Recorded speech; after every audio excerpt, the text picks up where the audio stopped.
أعوذ بالله من الشيطان الرجيم بسم الله الرحمن الرحيم الحمد لله رب العالمين والصلاة والسلام على أشرف الأنبياء والمرسلين سيدنا ونبينا محمد وعلى آله وأصحابه أجمعين برحمتك يا أرحم الراحمين.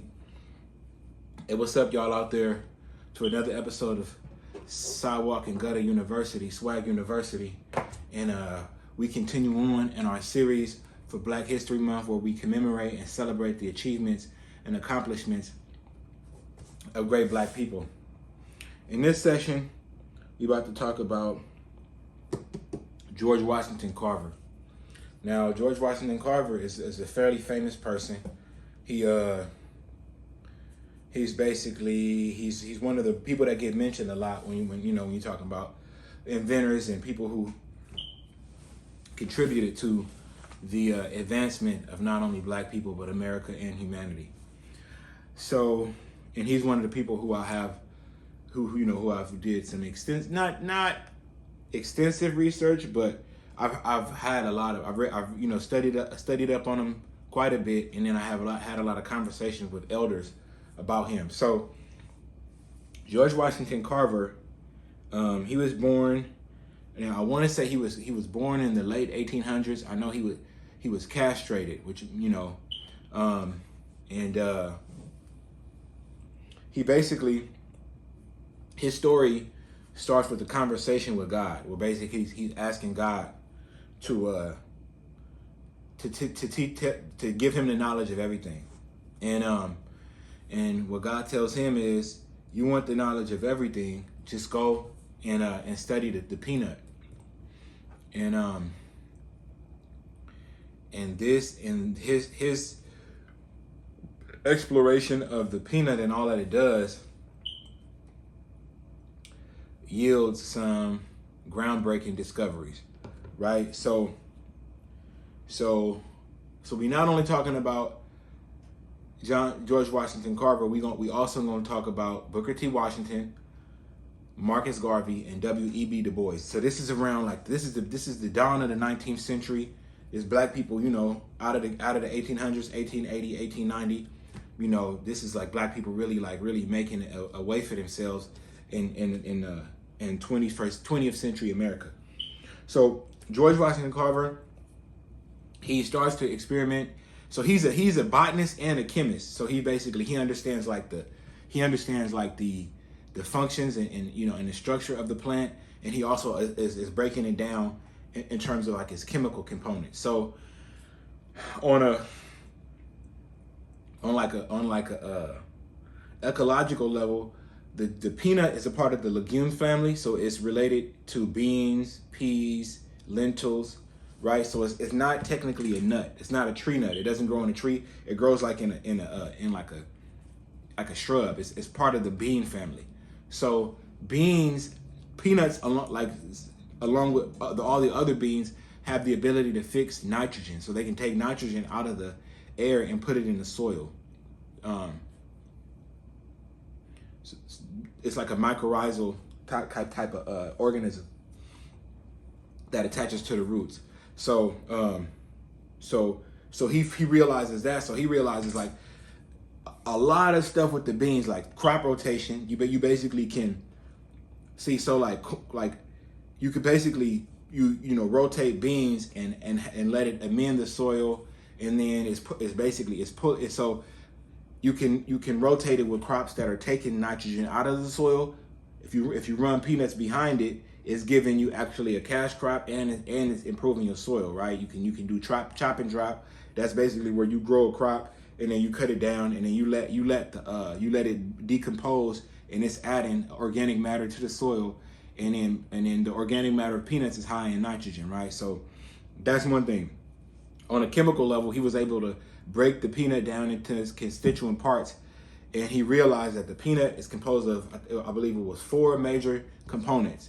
It has a protein, it has a milk, it has an oil, and it has a carbohydrate, a sugar, right? So obviously, you know how when you go to Trader Joe's and you basically grind the peanuts up, it gives you an oil, and it gives you the paste, the peanut butter, right? But also, what's a big trend today in the nuts is like nut milks, right? And like the dairy section of like every grocery store you go now, and it's not just animals milk. Now you have nut milks, and Marcus Garvey realized this like in the early 1900s that you can break down the peanut, and it has a milk like a lactose a chemical similar to lactose in it. So it's like, and then also we also know that peanuts have a carbohydrate, a sugar, right? So it has an oil, it has a carbohydrates, it has a sugar, it has a milk, and then by breaking these down breaking the peanut down into its constituent parts and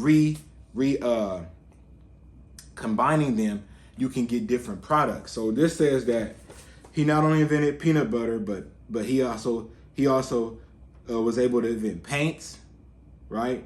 Paints and stains, lotions and soaps, right? So if you take peanut oil and you combine it with like a lye, you combine it with lye, you can get soap, right? So George Washington Carver is a lead professor, researcher, and writer at what's called Tuskegee Institute. Tuskegee Institute was or is one of the first historically black colleges and universities.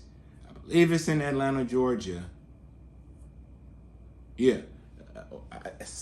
I know it's in the South. My memory is slipping me, but basically, Tuskegee Institute is founded by a gentleman named Booker T. Washington. Now, Booker T. Washington has these ongoing, not feuds, but disagreements over the direction that black people should take for advancements. He has these disagreements with, on one hand, W.E.B. Du Bois, and on the other hand, the Honorable Marcus Garvey. Okay, now, Booker T. Washington is saying black people should work with their hands. Black people, let's not try to compete with white people. Let's really just be the best at trades and crafts. Feel me? So like carpentry, electricians, plumbers, farming, whatever. Let's really get good at trades and crafts and have professions and businesses in that way, right? Whereas W.E.B. Du Bois, I believe he's like the first black person to go to Harvard. He's a famous thinker and writer. He's the author of Souls of Black Folks.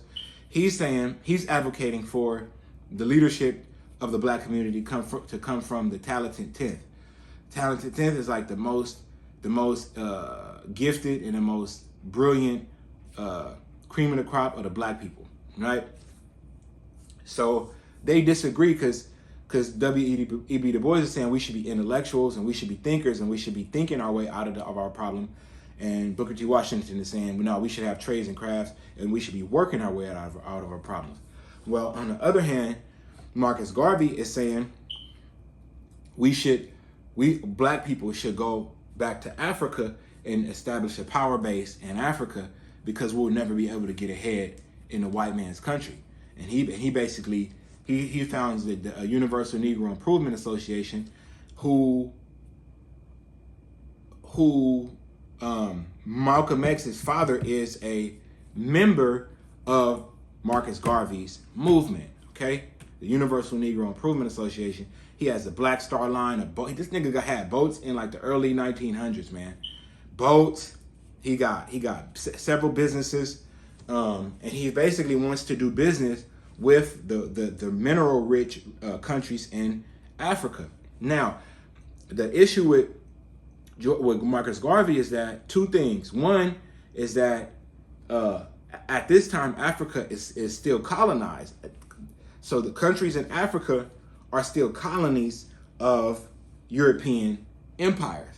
So like Nigeria and Kenya and South Africa are colonies of the United Kingdom, England.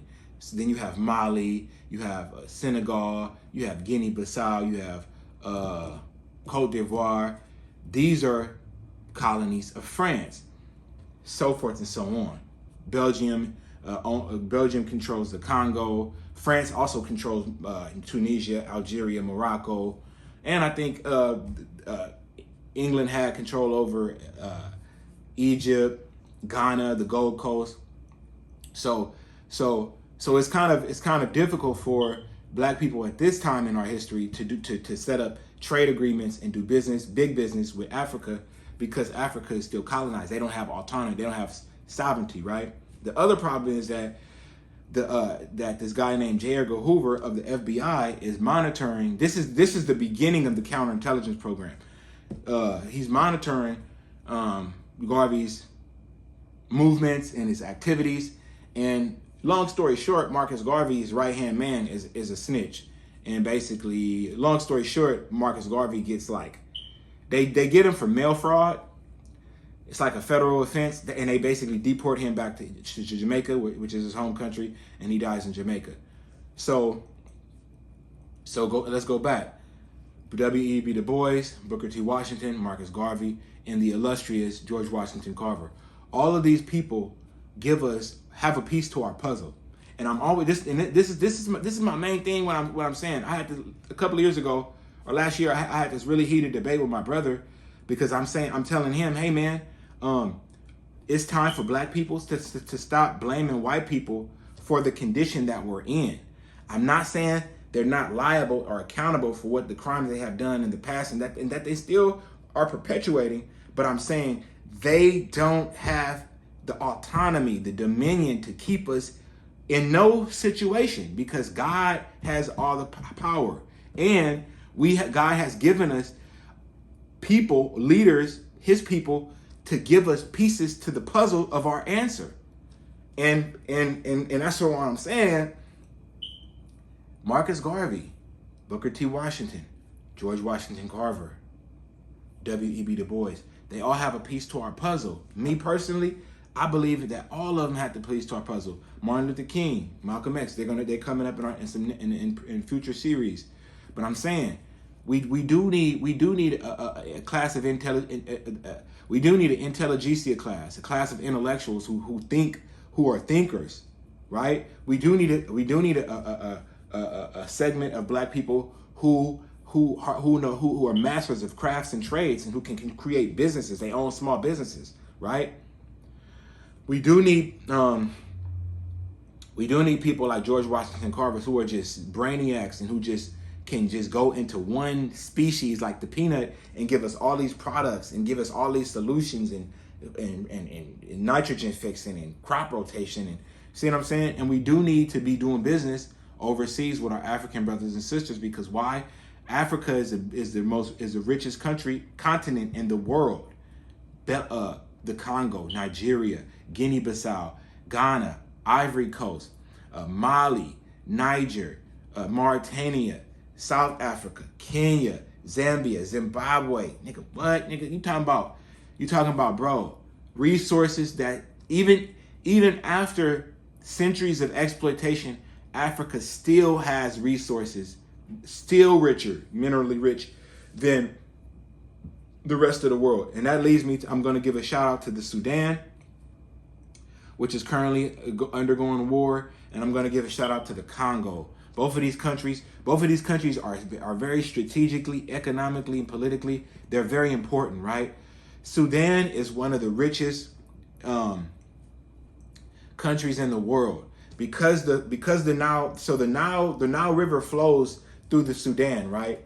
And so the Nile River originates in the highlands, the Ruwenzori Mountains of the Congo, and it goes through the inner lacustrine area, or like Lake Albert, all the lake area, Lake Albert, Lake Victoria, and then it splits into the Blue Nile and White Nile, and the Nile flows through the Sudan, and it's depositing all these natural fertile sediment deposits, right? So Sudan is estimated to be able to, it's about, I think it's about the size of the Western United States past the Mississippi, right? It's that big, and it can grow enough grain to feed the world. Wheat, barley, rice, corn, rye, you name it. It can grow enough grains, the Sudan, enough grains to feed the world.